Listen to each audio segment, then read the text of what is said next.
Hello everyone, आपका आपके YouTube channel Digvijay commerce classes पर स्वागत है।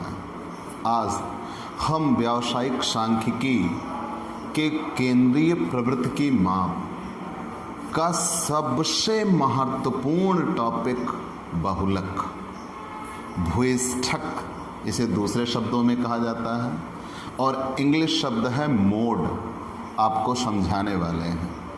बहुत ही मज़ेदार रूल होंगे, इंटरेस्टिंग होंगे और आपको पढ़ने में बहुत आनंद आएगा। तो चलो दोस्तों शुरू करते हैं। पहले हम इसके फॉर्मूले बताते हैं और आपको फॉर्मूलों के साथ साथ प्रैक्टिकल क्वेश्चन सॉल्व कराऊंगा। उससे बेहतर ये होगा कि आप एक एक चीज़ एक साथ पढ़ेंगे। लेकिन मैंने आपसे कहा है आप फॉर्मूले की अलग नोट्स बनाइए, आपकी एक नोट्स जिसमें सारे फॉर्मूले हों और बाकी प्रैक्टिकल क्वेश्चन आप सॉल्व करते चलिए। आपके लिए एग्ज़ाम टाइम में वो बेहद हेल्पफुल होगा। उससे ये होगा कि आपको एग्ज़ाम टाइम में दोहराने का अगर कम भी वक्त मिला तो आप फॉर्मूले ही दोहरा के जा सकते हैं और आपको आसानी से समझ में आ जाएगा। तो प्यारे बच्चों, आप एक पतली नोट्स रखिए जिसमें अलग से आपको फॉर्मूले सारे लिखे हों और बाकी प्रैक्टिकल क्वेश्चन सॉल्व करने के लिए अलग एक जगह होनी चाहिए। आप अपनी पढ़ाई को बहुत ही शानदार तरीके से आगे बढ़ा रहे हैं। बस इस पढ़ाई को आप मेंटेन बनाए रखिए, अपने इस YouTube चैनल पर जुड़े रहिए। दिग्विजय कॉमर्स क्लासेस को अपने दोस्तों से सब्सक्राइब करने को बोलिए। वो आपके अपने दोस्त, अपने भाई YouTube चैनल को सब्सक्राइब करें, दिग्विजय कॉमर्स क्लासेस को, और ज़्यादा से ज़्यादा अपना प्यार दें और वो भी अपनी पढ़ाई को शानदार बनाएं। चलिए शुरू करते हैं। बहुलक, बहुलक, मोड, मोड इसका दूसरा नाम भी है भूयिष्ठक। बेटा बहुलक को ज़्यादातर कहा जाता है जैसे बहुलता, अत्यधिक, अधिकता, ज़्यादा। जब कहीं ऐसे कंटेंट मिलें कि बहुलक होता क्या है, तो आप पहले ये जानिए, किसी भी आप केंद्रीय प्रवृत्ति की माप पे हो, केंद्रीय प्रवृत्ति की माप में बहुलक पे, बहुलक एक स्थितीय माध्य होता है।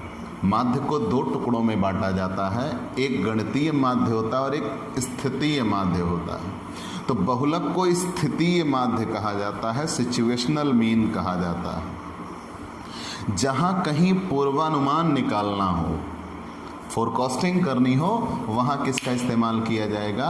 बहुलक का इस्तेमाल किया जाता है। तो बहुलक शब्द ये दिखाता है बहुलता, ज़्यादा, मतलब इसकी मोर फ्रीक्वेंसी से कंपैरिजन होता है, ज़्यादा से ज़्यादा। जैसे अगर आपसे कहीं बहुलक निकालने के लिए कहा जाए, प्यारे बच्चों मैंने आपको बताया कि बहुलक कहते किसे हैं। तो बहुलक शब्द बहुलता को दर्शाता है, अत्यधिक को दर्शाता है। अगर और पूछा जाए तो बहुलक एक स्थितीय माध्य है जिसकी गणना पूर्वानुमान लगाने में की जाती है। लेकिन कैसे? तो जब कभी आपको बहुलक निकालना हो तो सबसे पहले आप ये डिसाइड करिए जो क्वेश्चन दिया होगा वो श्रेणी कौन सी है। और मान लो वो दिया गया क्वेश्चन व्यक्तिगत श्रेणी में हो, मतलब दिया गया क्वेश्चन इंडिविजुअल सीरीज में हो। अगर दिया गया क्वेश्चन इंडिविजुअल सीरीज में है, ध्यान देना बच्चों, दिया गया क्वेश्चन इंडिविजुअल सीरीज में है तो आप उसे कैसे सॉल्व करेंगे? इंडिविजुअल सीरीज, अगर दिया गया क्वेश्चन इंडिविजुअल सीरीज में है तो आप रूल लिखते चलिएगा, हम समझाते चल रहे हैं। जब कभी क्वेश्चन में आपसे कहा जाएगा आप बहुलक ज्ञात करिए, तो आप सबसे पहले श्रेणी पहचानिए, कौन सी श्रेणी है। दिया गया क्वेश्चन अगर व्यक्तिगत श्रेणी में है, व्यक्तिगत श्रेणी की पहचान आप जानते हैं केवल पद होता है। तो अगर दिया गया क्वेश्चन व्यक्तिगत श्रेणी में है मतलब उसमें केवल पद दिया है तो वो व्यक्तिगत श्रेणी है। और व्यक्तिगत श्रेणी में बहुलक का फॉर्मूला होगा जो पद, which स्टैट्स, जो पद सबसे अधिक बार आए, जो पद सबसे अधिक बार आए। बच्चों नोट्स बनाते चलना। जो पद सबसे अधिक बार आए वही पद हमारा बहुलक होगा, वही पद हमारा बहुलक होगा। इसमें कोई फॉर्मूला नहीं लगाते, बस आपको ये देखना होता है कि कौन सा पद सबसे अधिक बार आया है। जो पद सबसे अधिक बार आए वही पद हमारा बहुलक होगा। अगर आपने देखा क्वेश्चन दिया, क्वेश्चन से आपने श्रेणी डिसाइड की कि वो इंडिविजुअल सीरीज़ है।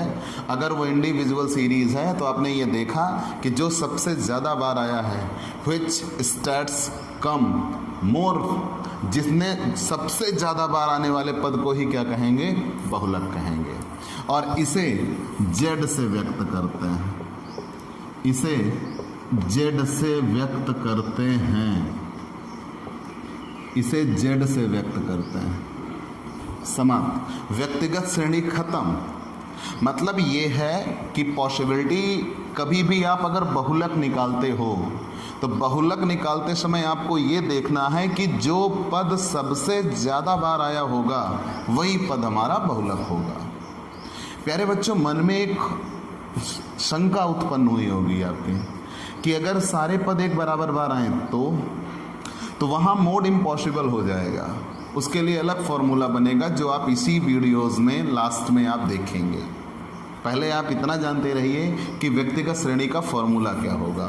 तो व्यक्तिगत श्रेणी में कोई फॉर्मूला नहीं है, हमें ये देखना होता है कि कौन सा पद सबसे ज़्यादा बार आया है। जो पद सबसे ज़्यादा बार आया होगा वही पद हमारा बहुलक होगा। हम प्रैक्टिकल क्वेश्चन पे आते हैं इस श्रेणी के। मैंने बता रखा था बच्चों, मेरे पास आर.के. टंडन की बुक है एक बेस के तौर पर। बाकी आप किसी भी बुक का कोई भी कंटेंट ला सकते हैं, आपको आपका उचित निराकरण कर दिया जाएगा, आपको कहीं कोई दिक्कत नहीं होगी।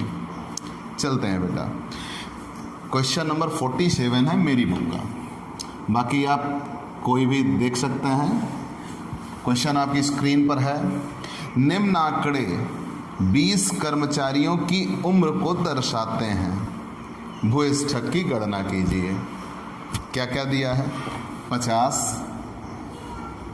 56, 51, 52, 58, 53, 42, 52, 58, 53, 42, 54, 52, 53, 57, 54, 52, 53, 57, 55, 52, 56, 65, 55, 52, 56, 65, 58, 51, 48, 58, 51, 48, 59 और 55। प्यारे बच्चे कह रहे हैं 1 2 3 4 5 6 7 8 9 10 11 12 13 14 15 16 17 19 20। कह रहे हैं निम्न आंकड़े 20 कर्मचारियों की उम्र को दर्शाते हैं। मान लिया बहुलक क्या है, z बराबर। तो पहले आप श्रेणी पहचानिए। तो श्रेणी आप पहचान रहे हैं तो इसमें केवल और केवल आंकड़े दिए गए हैं, आवृत्तियां नहीं हैं। तो मैंने बता रखा है जब केवल पद दिया हो तो वो व्यक्तिगत श्रेणी होती है, और अगर वो व्यक्तिगत श्रेणी है तो व्यक्तिगत श्रेणी में ये रहा फॉर्मूला इन इंडिविजुअल सीरीज। तो वहाँ लिखा होगा कि जो पद सबसे ज़्यादा बार आया हो। तो यहाँ देखिए 50 एक बार, 56 एक दो बार, 51 दो बार, 52 1 2 3 बार। 52 ही सबसे ज़्यादा बार आया दिख रहा है और बाकी सब 2 बार आए हैं। तो z बराबर 52 आंसर। मतलब इसमें कोई कुछ अलग टॉपिक नहीं है, आपको ये बताना है कि जो पद सबसे ज़्यादा बार आया हो। आप इसे ऐसे भी लिख सकते हैं, चूँकि पद 52 सबसे अधिक बार आया है तब बहुलक 52 होगा। चलो अगले क्वेश्चन पे या अगली सीरीज़ पे चलते हैं। व्यक्तिगत श्रेणी यहीं पे ख़त्म हो जाएगी दोस्तों। आप इसका स्क्रीनशॉट ले सकते हैं। ये रहा आपका रूल और ये रहा आपका प्रैक्टिकल क्वेश्चन। प्यारे बच्चों, जब कभी आप केंद्रीय प्रवृत्ति की माप, केंद्रीय प्रवृत्ति के माप में बहुलक जब भी आप निकालना शुरू करेंगे सबसे पहले आप ये देखिए क्वेश्चन में श्रेणी कौन सी है। मान लीजिए आपने श्रेणी व्यक्तिगत श्रेणी पाई कि हाँ उस क्वेश्चन में व्यक्तिगत श्रेणी दी है, तो व्यक्तिगत श्रेणी में ये होगा कि सबसे अधिक बार आने वाला पद ही बहुलक होगा और उसे हम Z से दिखाते हैं या MO से भी दिखाया जा सकता है, MO फॉर मोड। ठीक, अब आगे बढ़ते हैं। तो यहाँ हमने क्वेश्चन देखा, सबसे ज़्यादा बार 52 आया था, तो इसलिए आंसर क्या हो गया 52। अब हम अगली श्रेणी पर चलते हैं, खंडित श्रेणी। खंडित श्रेणी, डिस्क्रीट सीरीज, खंडित श्रेणी, डिस्क्रीट सीरीज।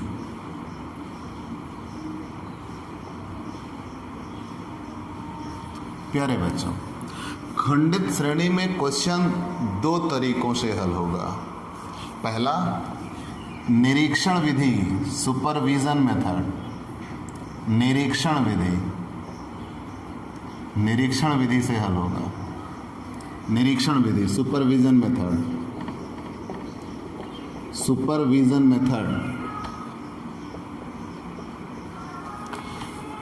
और बच्चों दूसरा समूहीकरण विधि बनता है, ग्रुपिंग मेथड, समूहीकरण विधि,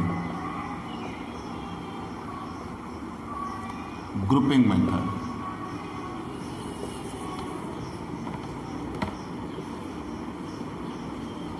ग्रुपिंग मेथड।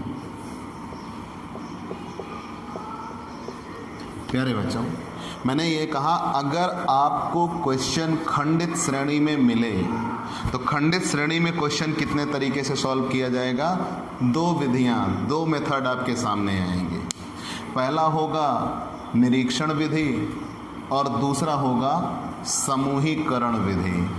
तो प्यारे बच्चों आप हेडिंग डाल लीजिए निरीक्षण विधि। हम पहले एक एक बताते चलते हैं, तो मैंने आपको नाम लिख दिया निरीक्षण विधि। तो निरीक्षण विधि क्या होगी?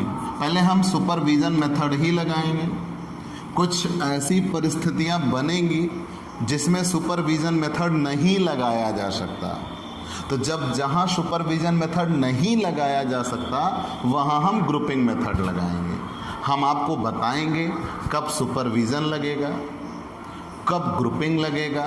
तो आप एक तरफ से क्वेश्चन पे आइए या रूल पे आइए। पहले तो हमने ये कहा कि पहले आपने क्वेश्चन देखा, क्वेश्चन देखने के बाद आपको पता लगा कि ये श्रेणी खंडित श्रेणी है, डिस्क्रीट सीरीज है, मतलब पद दिया होगा और आवृत्ति दी हुई। When stats and frequency are given then discrete series. तो जब पद और आवृत्ति दोनों दिए हों तो वो खंडित श्रेणी होगी।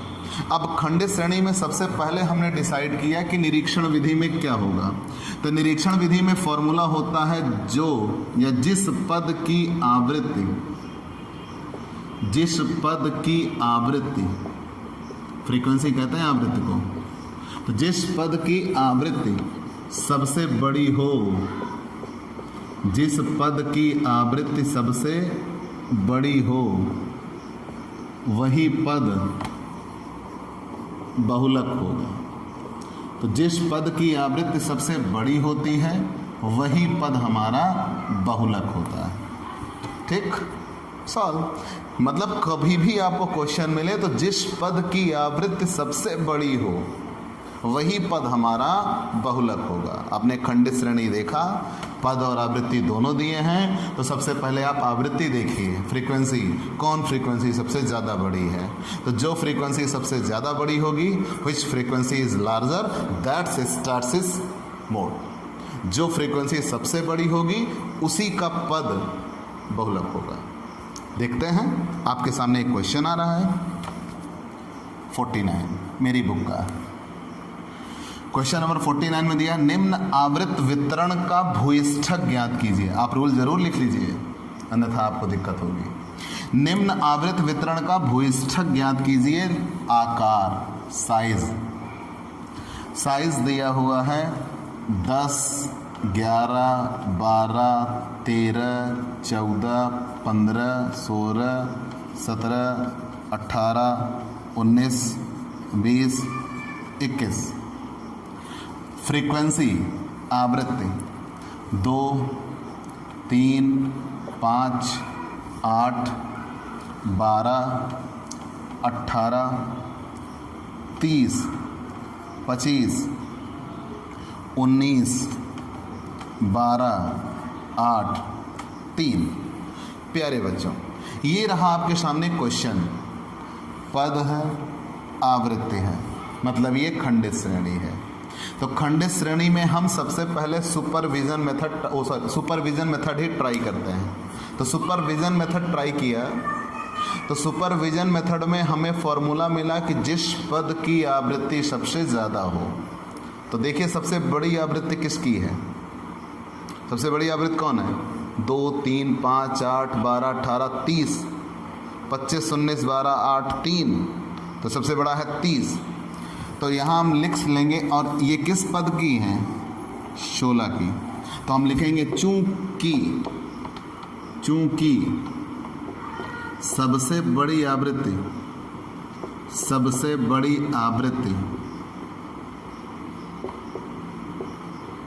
30 है, जो पद 16 की है, अतः बहुलक 16 होगा। प्यारे बच्चों ध्यान देना, आंसर जो भी निकलेगा वो पद में से निकलेगा, ना कि आवृत्ति में से निकलेगा। वजह आवृत्ति होगी लेकिन आंसर पद होगा। तो नियम क्या बना? जिस पद की आवृत्ति सबसे ज़्यादा होगी। तो यहाँ किस पद की आवृत्ति सबसे ज़्यादा है? 16 की। तो आंसर क्या होगा? 16 होगा। निरीक्षण विधि भी खत्म। लेकिन अभी खंडित श्रेणी नहीं समाप्त हुई बच्चों। अब हम चलेंगे अगले, और इस पूरे पाठ के सबसे महत्वपूर्ण नियम जो एग्जाम में हर हाल में मिलेगा, समूहीकरण, ग्रुपिंग मेथड। आप इसका स्क्रीनशॉट ले लीजिए, हम आगे चलते हैं। प्यारे बच्चों, हम समूहीकरण मेथड पे आते हैं। समूहीकरण मेथड, ग्रुपिंग मेथड, समूहीकरण विधि। प्यारे बच्चों, आप पहले ये ध्यान दीजिए कि जब कभी क्वेश्चन, और एक बात याद रखना बच्चों, ये समूहीकरण विधि खंडित श्रेणी और सतत श्रेणी दोनों के लिए होगा। ठीक, तो आप ये जान लीजिएगा। इसी के साथ अब सतत श्रेणी भी चलने लगी हैं, और अभी हम हाल फिलहाल खंडित श्रेणी में। तो जब कभी क्वेश्चन में आप देखिए कि क्वेश्चंस खंडित श्रेणी में दिया हुआ है, मतलब पद हैं और आवृत्ति हैं। तो जब पद और आवृत्ति दोनों हैं तो सबसे पहला प्रयास हमारा ये होगा कि जो सबसे बड़ी आवृत्ति है वो मिल जाए। तो अगर सबसे बड़ी फ्रीक्वेंसी मिल गई तो उसी के सामने वाला पद बहुलक हुआ, वो तो निरीक्षण विधि हो गई। लेकिन कभी कभी ऐसा भी होता है कि जो सबसे बड़ी आवृत्ति होती है वो 2 बार आ जाती है, मतलब 1 से ज़्यादा बार आ गई।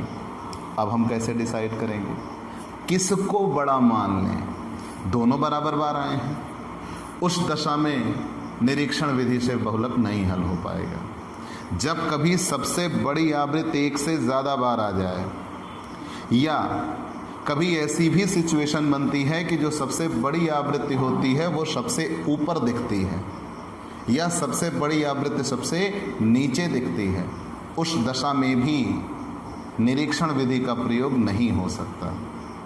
या ऐसा भी होगा कि जो सबसे बड़ी आवृत्ति होगी उसके आसपास की आवृत्ति उसके लगभग निकटतम होगी, तो भी निरीक्षण विधि का प्रयोग नहीं होगा। तो वो कितनी परिस्थितियां बनी जिन परिस्थितियों में निरीक्षण विधि का प्रयोग नहीं होगा, वही परिस्थितियां समूहीकरण का आधार होंगी। जिन परिस्थितियों में निरीक्षण विधि का प्रयोग नहीं किया जा सकता, उन्हीं परिस्थितियों में हम समूहीकरण विधि का प्रयोग करते हैं। कब कब? सबसे पहला, when largest frequencies come more than 1 time, सबसे बड़ी फ्रीक्वेंसी 1 से ज़्यादा बार आई हो। दूसरा, when largest frequencies top of the table, सबसे बड़ी फ्रीक्वेंसी सबसे ऊपर हो।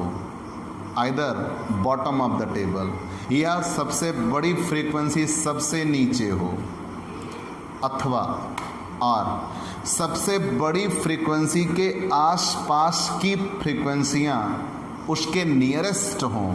इस परिस्थिति में हम किसका प्रयोग करेंगे? समूहीकरण का प्रयोग करेंगे। तो प्यारे बच्चों, पहले आप जानिए समूहीकरण किया कब कब जाता है। नंबर 1, सबसे बड़ी आवृत्ति एक से अधिक बार आई हो। सबसे बड़ी आवृत्ति एक से अधिक बार आई हो। सबसे बड़ी आवृत्ति एक से अधिक बार आई हो।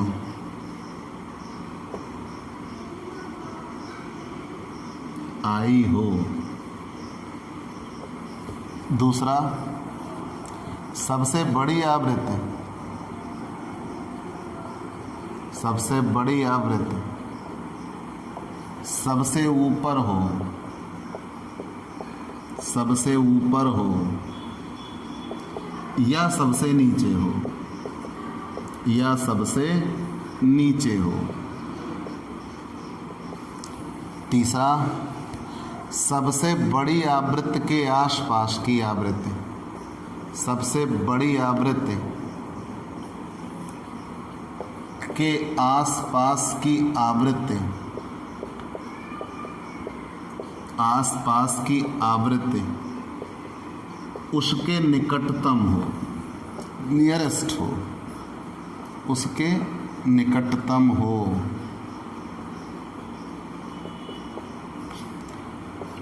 बच्चों, ये इतनी परिस्थितियां बनेंगी जब हम समूहीकरण विधि का प्रयोग करेंगे। अब मुद्दा ये बनेगा कैसे करेंगे, वो हम आपको सिखाते हैं। तो पहले इतना जान लीजिए कि क्वेश्चन देखा, क्वेश्चन जब हमने देखा तो हमें लगा कि पद है और आवृत्ति है, मतलब खंडित श्रेणी। तो खंडित श्रेणी में सबसे पहला प्रयास हमारा होगा कि निरीक्षण विधि से हल हो जाए। जो आवृत्ति सबसे बड़ी होगी उसके सामने वाला पद ही बहुलक होगा।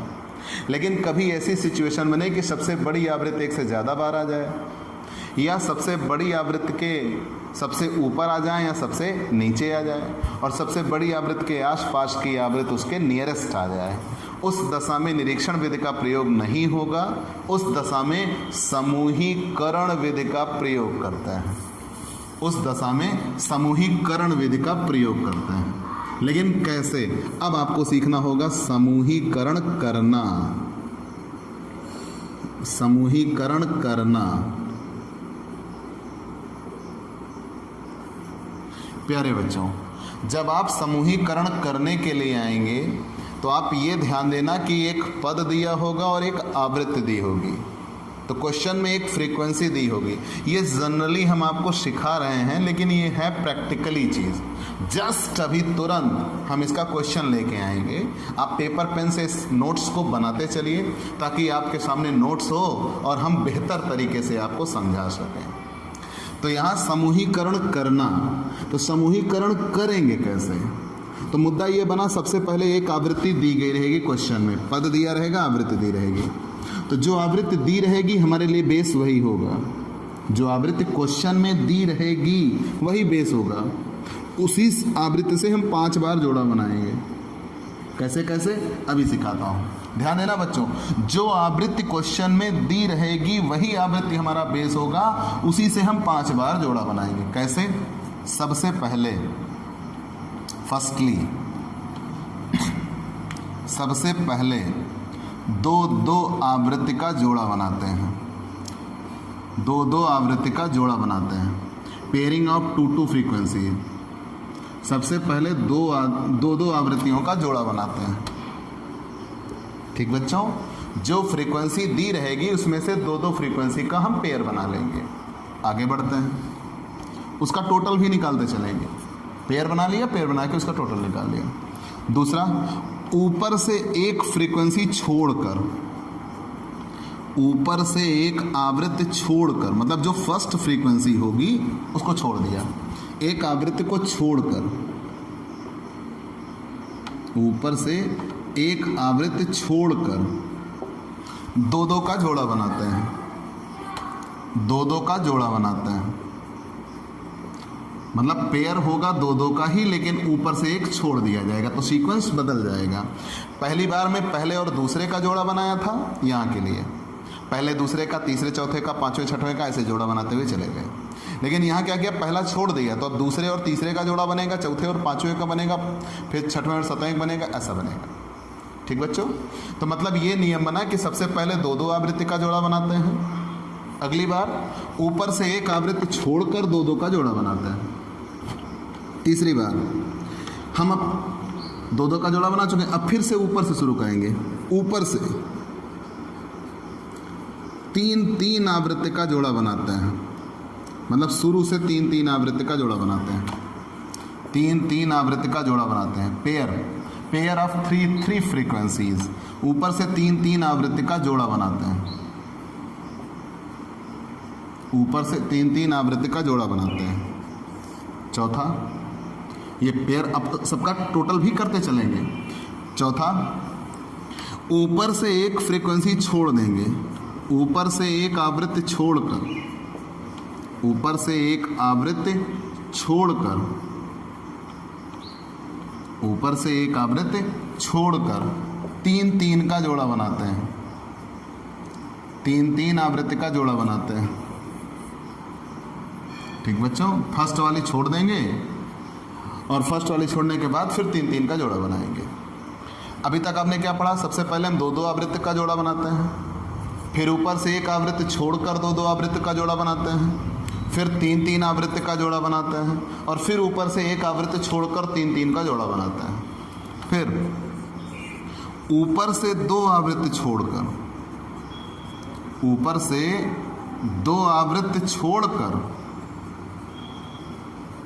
ऊपर से दो आवृत्ति छोड़कर तीन तीन का जोड़ा बनाते हैं,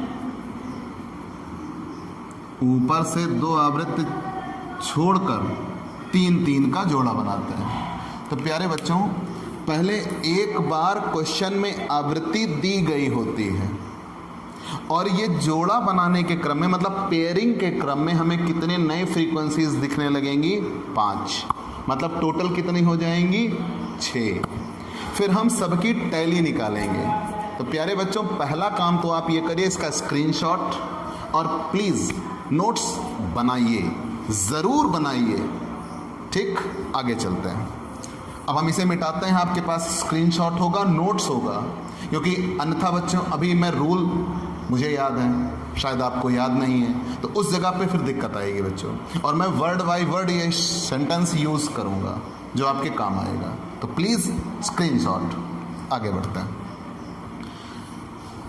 जब हमने जाना कि खंडित श्रेणी है, तो खंडित श्रेणी में सबसे पहले हमने निरीक्षण विधि का इस्तेमाल किया। निरीक्षण विधि में जो आवृत्ति सबसे ज़्यादा आई वो जिस पद की थी वही पद हमारा बहुलक हुआ। लेकिन कभी ऐसी सिचुएशन बन गई कि जो सबसे बड़ी आवृत्ति थी वो एक से ज़्यादा बार आई, या सबसे ऊपर आई, या सबसे नीचे आई, या सबसे बड़ी आवृत्ति के आसपास की आवृत्ति उसके निकटतम आई। तब हमने निरीक्षण विधि का प्रयोग नहीं किया, हम नहीं कर पाए, तो हम किस विधि की ओर चले, ग्रुपिंग मेथड की ओर चले।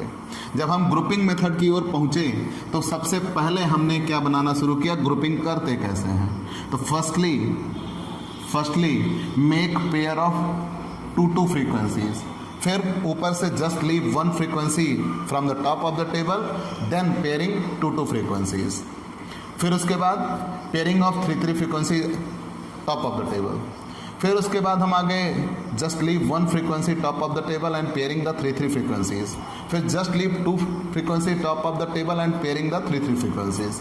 हमने कर दिया। अब हम टैली निकालेंगे। टैली, मिलान चिन्ह।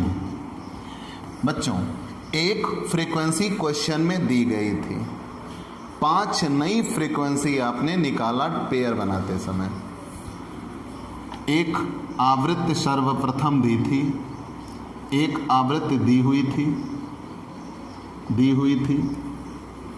जोड़ा बनाते समय, पेयर बनाते समय, जोड़ा बनाते समय 5 नई आवृत्तियां प्राप्त हुई, 5 नई आवृत्तियां प्राप्त हुई।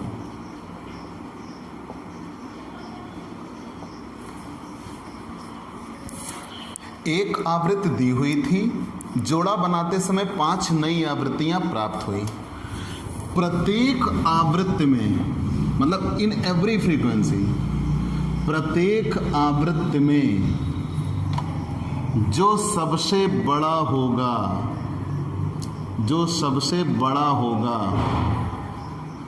जो सबसे बड़ा होगा उसकी टैली निकालेंगे, उसकी टैली ज्ञात करेंगे। जो सबसे बड़ा होगा उसकी टैली ज्ञात करेंगे। अब फिर इसके बाद आएगी हाईएस्ट फ्रीक्वेंसी। हाईएस्ट फ्रीक्वेंसी, उच्चतम आवृत्ति निकालना। हाईएस्ट फ्रीक्वेंसी कैसे? जिसकी जितनी टैली होगी, जिसकी जितनी टैली होगी, जिसकी जितनी टैली होगी वही उसकी उच्चतम आवृत्ति होगी, वही उसकी उच्चतम आवृत्ति होगी, उच्चतम आवृत्ति होगी। बच्चों, अब आपको ये देखना होगा कि सबसे बड़ी हाईएस्ट फ्रीक्वेंसी किसकी आई। तो जिसकी सबसे बड़ी हाईएस्ट फ्रीक्वेंसी आएगी उसके सामने वाला पद ही बहुलक होगा। ठीक, तो जिसकी हाईएस्ट फ्रीक्वेंसी सबसे ज़्यादा हो, ठीक, हाईएस्ट फ्रीक्वेंसी सबसे ज़्यादा हो, सबसे ज़्यादा हो, वही पद बहुलक होगा, वही पद बहुलक होगा। बच्चों, आपको नियम बड़ा दिख रहा होगा, है कुछ नहीं, बस याद होने भर की देर है। आपने किया क्या? सबसे पहले आपने खंडित श्रेणी की पहचान की, निरीक्षण विधि लगाया, सॉल्व। जो पद जिस पद की आवृत्ति सबसे ज़्यादा थी बहुलक हुआ।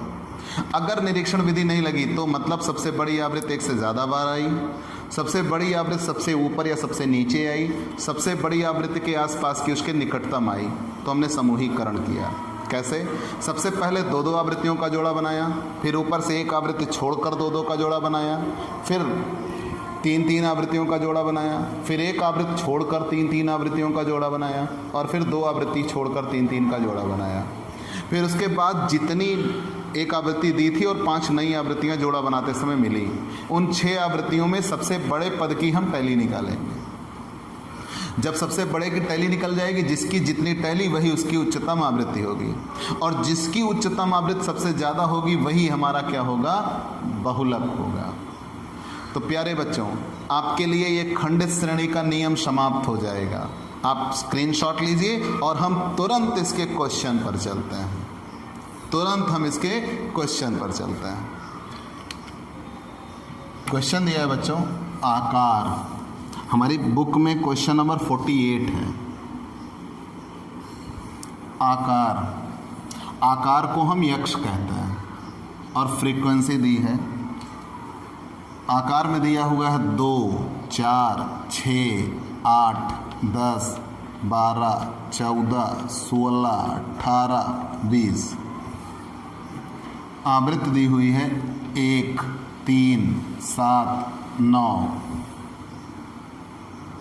12, 11, 8, 12, 11, 8, 6, 12, 1। प्यारे बच्चों, हम एक काम करते हैं, हम लाइन खींच लेते हैं। आप लाइनर कॉपी इस्तेमाल करते होंगे तो बेहतर है। अगर लाइनर कॉपी इस्तेमाल नहीं करते तो आप मेरा तरीका अपनाइए, अन्यथा आप थोड़े परेशान होंगे। ठीक बच्चों?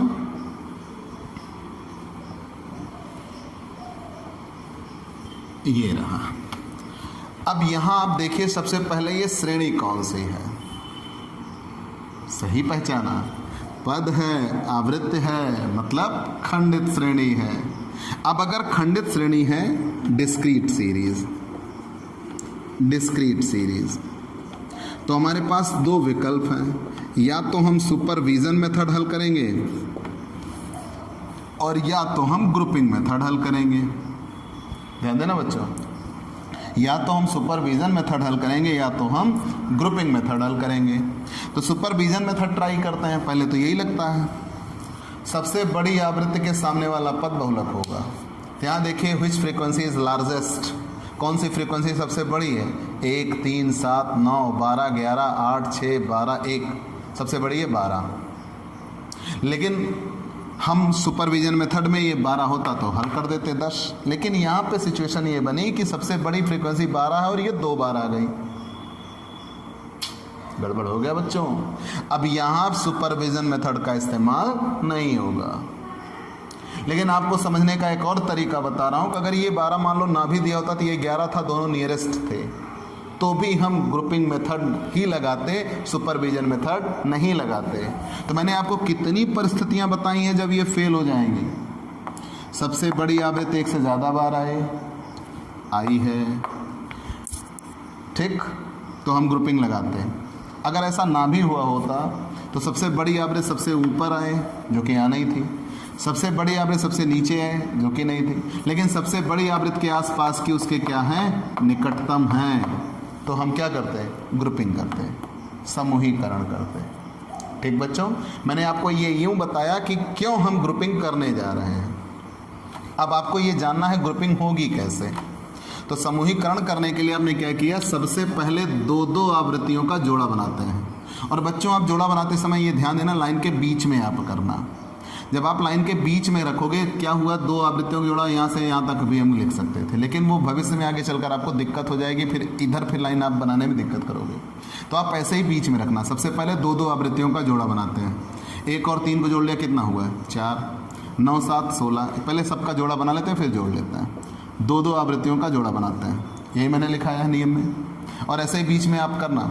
सबसे पहले 2-2 आवृत्तियों का जोड़ा बना लिया। 1, 3, 4, 9, 7, 16, 12, 11, 23, 8, 6, 14, 12, 1, 13।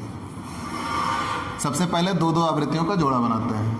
फिर दूसरी लाइन में ये था, ऊपर से एक आवृत्ति छोड़ देते हैं। तो पहले फ्रीक्वेंसी छोड़ दिया 1, अब 2-2, 1 छोड़ दिया, 2-2 का जोड़ा बनाते हैं।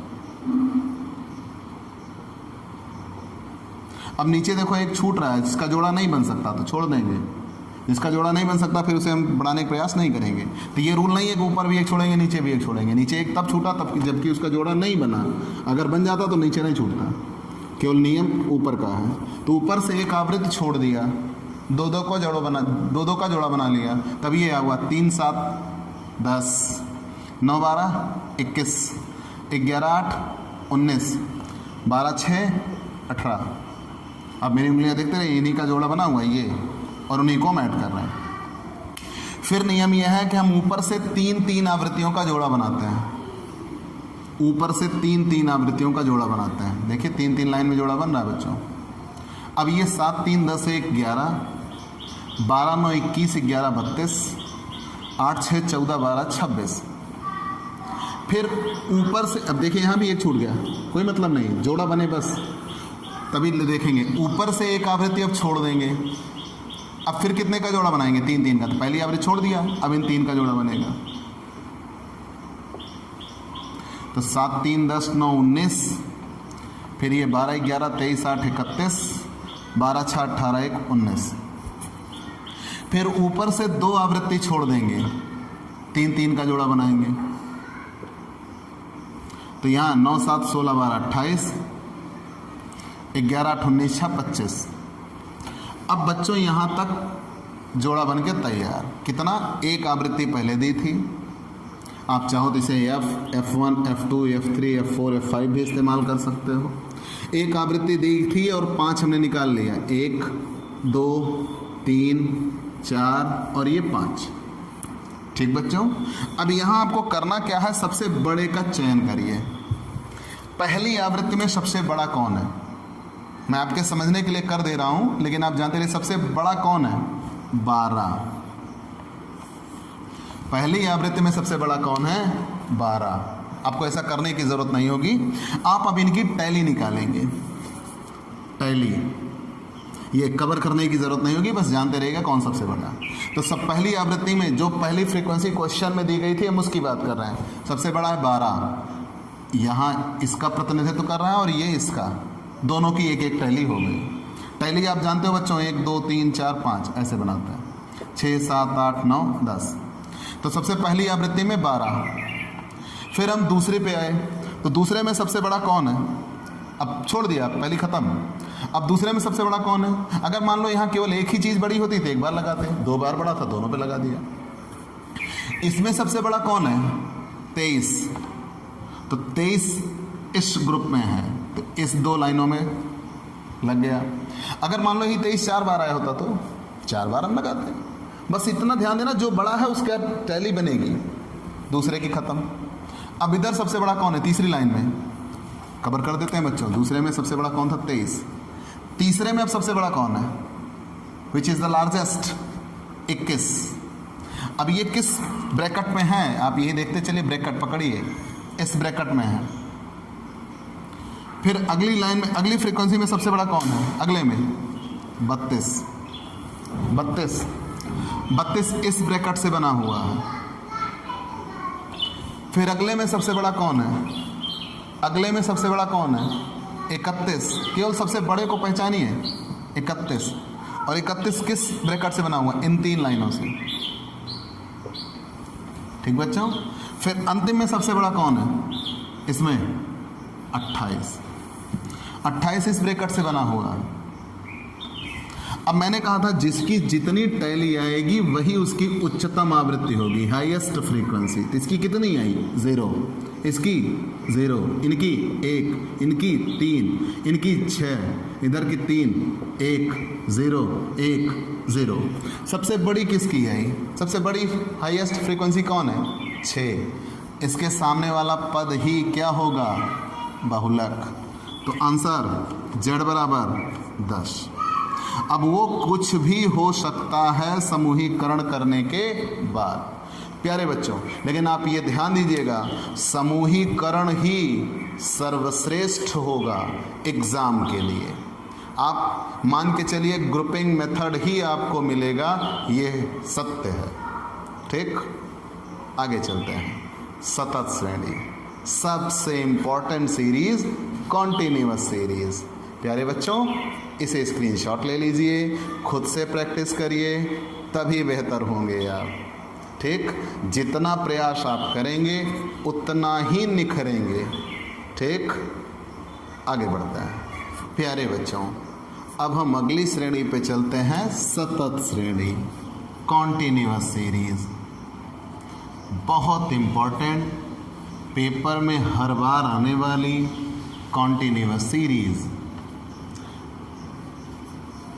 मान लो बच्चों क्वेश्चन सतत श्रेणी में दिया हो, तो सबसे पहले आप क्या करेंगे? अच्छा, एक बात और, सतत श्रेणी होती कब कब है? जब क्लास इंटरवल और फ्रीक्वेंसी दिया हो। और अगर कभी क्वेश्चन में लेस देन लिखा है तो सतत श्रेणी ही होगी। तो उसके लिए हम रूल बता चुके हैं, पहले क्लास इंटरवल बनाएंगे और नई फ्रीक्वेंसी निकालेंगे। से अधिक दिया हो तो भी सतत श्रेणी होगी, उसके लिए हम रूल बता चुके हैं, पहले हम क्लास इंटरवल बनाएंगे और नई फ्रीक्वेंसी निकालेंगे। और अगर मध्यमूल्य दिया हो, सेंट्रल साइज, मिड वैल्यू और गिवन, तो सतत श्रेणी होगी, उसके लिए हम क्लास इंटरवल तो बनाएंगे लेकिन नई फ्रीक्वेंसी नहीं निकलती। मतलब ये कि चाहे लेस देन हो, चाहे मोर देन हो, चाहे मिड वैल्यू हो या क्लास इंटरवल दिया हो, तो इन सारी परिस्थितियों में हमें क्लास इंटरवल और फ्रीक्वेंसी मिल जाएगी, सतत श्रेणी होगी। तो जब सतत श्रेणी होगी तो सबसे पहली चीज हमें ये डिसाइड करना है कि सभी वर्ग अंतराल अपवर्जी क्रम में हों। ध्यान देना बच्चों, मैंने कहा क्लास इंटरवल दिया है तब भी, लेस देन दिया है तो क्लास इंटरवल निकालेंगे, मोर देन दिया है तो क्लास इंटरवल निकालेंगे, मिड वैल्यू दिया है तो क्लास इंटरवल निकालेंगे। इतना करने के बाद रूल अप्लाई होगा। तो जब रूल अप्लाई होने की बारी आई तो सबसे पहले हम ये देखेंगे, कि सभी वर्ग अंतराल अपवर्जी क्रम में हों। ऑल क्लास इंटरवल इन एक्सक्लूसिव ऑर्डर, सभी वर्ग अंतराल अपवर्जी क्रम में हो, वर्ग अंतराल अपवर्जी क्रम में हो, सभी वर्ग अंतराल अपवर्जी क्रम में हो। फिर दूसरा नियम लागू होगा, सभी वर्ग अंतराल समान हो। अपवर्जी आप जानते हैं, जहां से पहला चलना छोड़े दूसरा वहीं से चलना शुरू कर दे। सभी वर्ग अंतराल समान हो। तभी बहुलक हल हो सकता है, अन्यथा नहीं हल हो सकता। मैंने आपको समझाना चाहा जैसे क्लास इंटरवल दिया होगा तब तो ठीक है, अगर से कम दिया होगा तो हम क्लास इंटरवल बना लेते हैं, मतलब मिल जाता है इसमें भी क्लास इंटरवल। से अधिक दिया हो तो इसमें भी हम क्लास इंटरवल बना लेते हैं, इसमें भी क्लास इंटरवल मिल जाता है। और मिड वैल्यू दिया हो तो इसमें भी हम क्लास इंटरवल बना लेते हैं। मैं रूल पीछे बता चुका हूँ। मतलब ये कि हमें क्लास इंटरवल मिल जाएगा, चाहे ऐसा सतह श्रेणी मिला हो या इन तीनों में सतह श्रेणी मिले, क्लास इंटरवल बन जाएगा। क्लास इंटरवल बन जाने के बाद हम देखेंगे कि सभी वर्ग अंतराल अपवर्जी क्रम में होने चाहिए, इन एक्सक्लूसिव ऑर्डर। ठीक, जहाँ से पहला चलना छोड़ दे, पहले का L2 दूसरे का क्या बने L1। फिर हम देखेंगे सभी वर्ग अंतराल समान हो।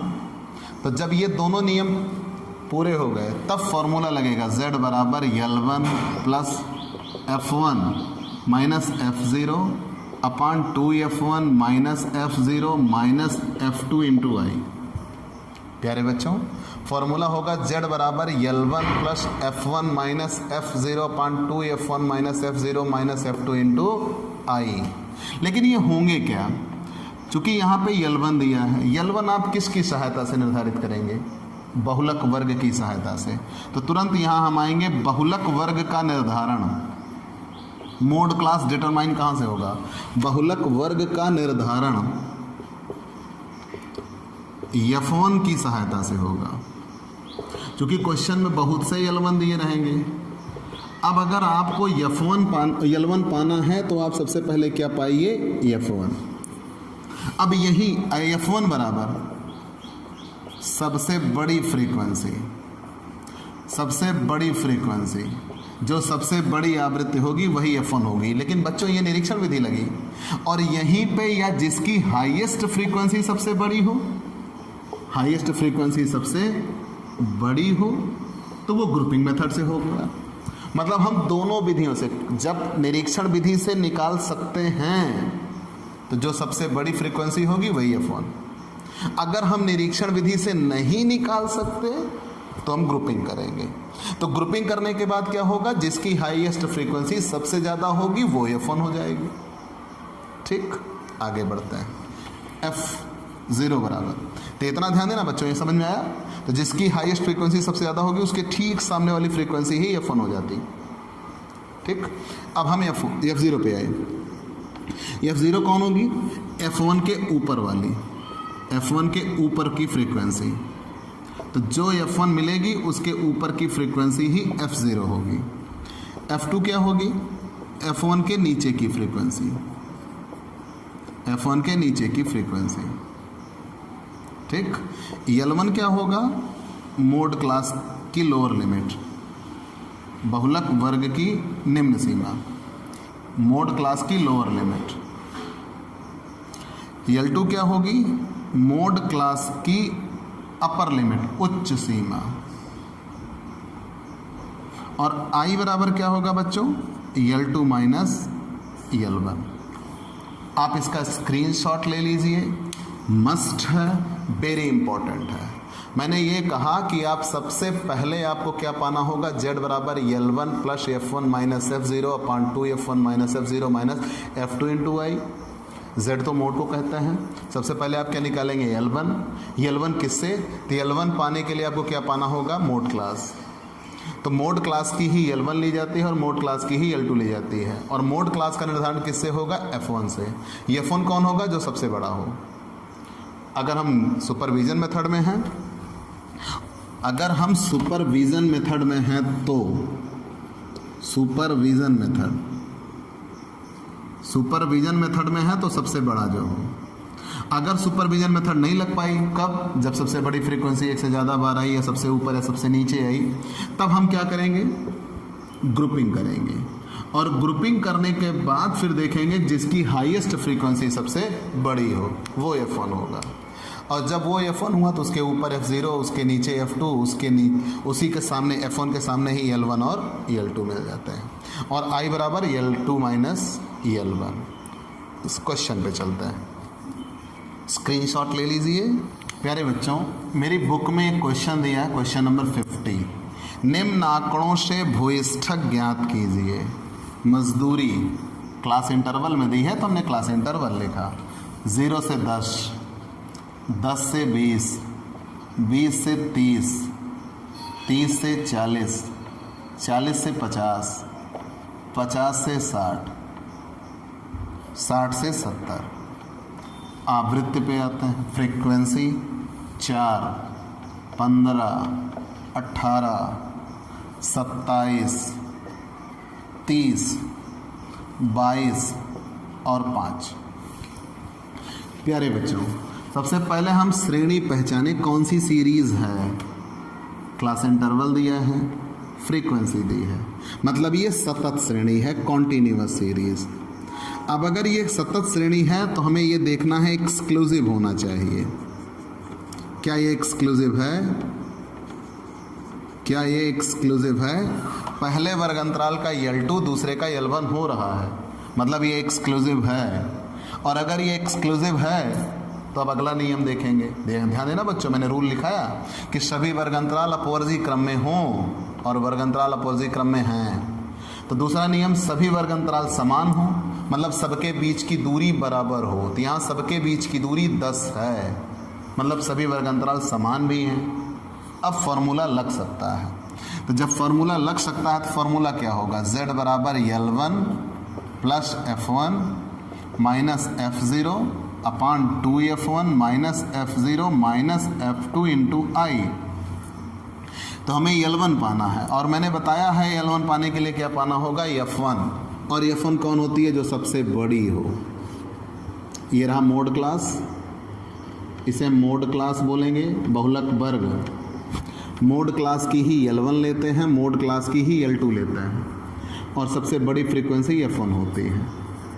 ठीक, सबसे बड़ी फ्रीक्वेंसी F1, उसके सामने L1 और L2। F1 के ऊपर F0 और F1 के नीचे F2। फॉर्मूले पे रख देते हैं। L1 40, F1 50, oh sorry, L1 40, F1 30 है, माइनस F0 27, 2 F1, तो 2 F1 के बीच में, दोनों के बीच में गुणा छिपा हुआ 30, minus F0 27, minus F2 22 into I बराबर फार्मूला होता है बच्चों L2 माइनस L1। तो 50 माइनस 40 बराबर 10 इंटू I 10।